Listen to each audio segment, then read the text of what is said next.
Howdy y'all, Wyrm here. Today patch 5.55 was released and oh my god was it good. We had a dramatic battle with the Telephory and it foiled our plans, ending the story, and we're leading up to Endwalker. But it was the end of the main story quest that quickly showed us a few plot points and storylines that I quickly just wanted to go through with you all. Let's look at the first plot point I wanted to cover, the towers, and the discovery of their true purpose. Now, for a good while we've speculated on their purpose, and it was elaborated on in patch 5.5, but now with this new revelation do we know their other purpose. It seems these towers, which have been placed across the world in every location, have a primary purpose of redirecting the ethereal flow of the land beneath them. In essence, they're pouring the land's ether into a location they choose for an unknown purpose. Now, if you're getting Final Fantasy VII vibes from that, you're definitely not alone. This plot point is very similar to the Mako reactors from Final Fantasy VII. Now, first off, we already know that the towers are storing creatures within them, as mediums combined with the aether they collect to summon lunar primals. And the second is they're drawing the rest of the ether and directing it somewhere else. This was alluded upon when the Telephory attacked Cartagena with a goal of siphoning the strong etheric confluences, aka just ethereal flows, beneath it to collect and redirect it. Again, to a place we don't know yet, but we have a primary speculation. This takes us to the latest scene in Garlemald. Hydaelyn and Xenos allude to 2 points. First, someone or something known as the Dreamer. Now, to the best we know, this is an entity of some sort. Now, I did a bit of research on it, but the best reference I could find to a Dreamer was a recurring enemy in Final Fantasy IV called Evil Dreamer, which is a ghost type mob, but they're not really anything special to be honest. Hydaelyn states they need more aether, and continues stating the obvious solution would be to draw on the resources closer to home, pointing out it would require their Dreamer to dream a trifle more deeply. Xenos then answers, "So be it. The Dreamer will not complain." This states the Dreamer, whatever it is an entity capable of gathering aether, and appears to be sentient and not some machine they created like the towers. I was thinking about it until I remembered something very, very important. The Burn. The Burn was a region in Garlean control, a site where countless summonings of primals took place, which bled the land dry of aether. It's possible they are referring to the Garlean Primal, whatever that actually may be. Whatever the last one likely was that bled the land dry at the end, and in the aftermath, the Garleans turned against summoning and started a path of eradicating primals, or icons as they know them, and the practice of actually summoning them in general. Now, at the end of the scene we hear a loud cry from something in the background.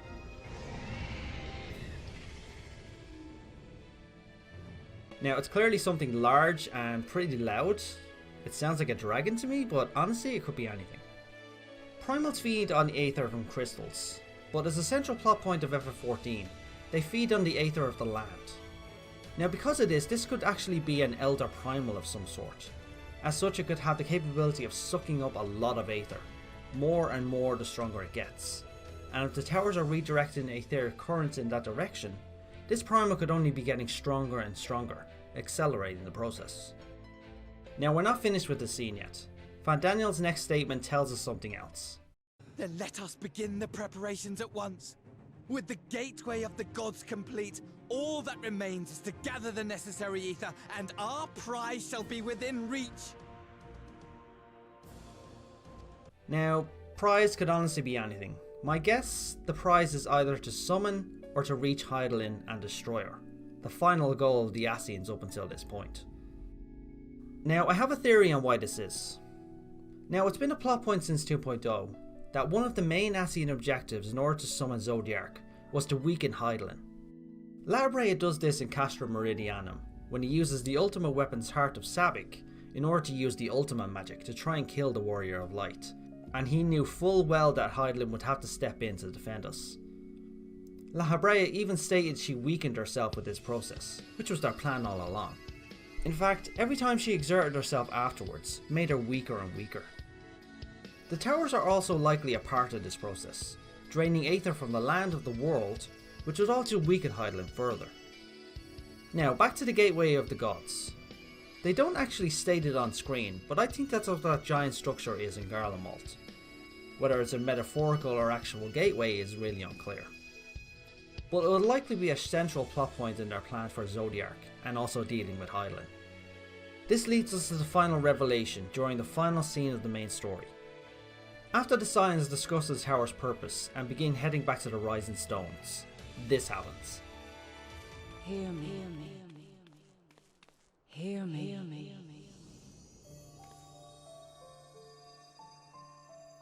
Darkness comes,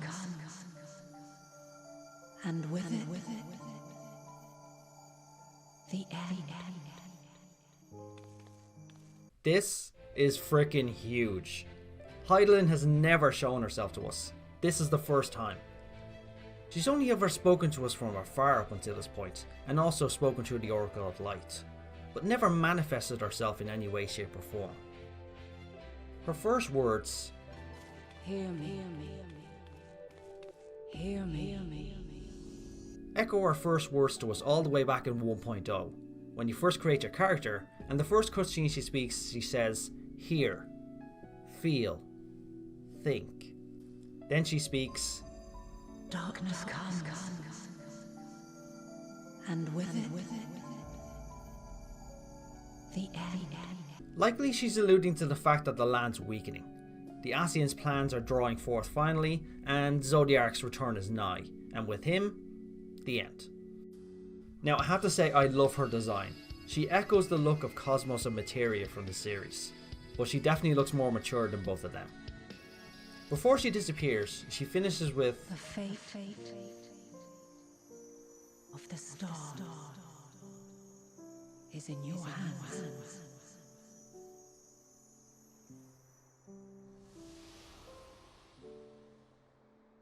I took one meaning from this. She doesn't have the power to stop what's coming, and is leaving it to her chosen to save the star. Now in all likelihood, at least from my opinion, this is probably the last time we'll actually hear from her, up until the point that Zodiark's piece is finally put on the board, sometime towards the end of Endwalker. But I do love the fact that she appears now on friendly terms. A long-going theory that I personally believe is that Hydaelyn could end up fighting against us as a plot point if we tried to use Zodiark, for example, in trying to end the final days, which is what he was originally summoned to do. He was summoned to end the original final days. So we could actually use him to end the final days that the Telephori have actually brought upon us. But I'll elaborate on that in another video I'm actually planning to make. But that's everything I wanted to say. What's your personal opinion of the main story and leading up to Endwalker? Leave a comment and discuss what you think.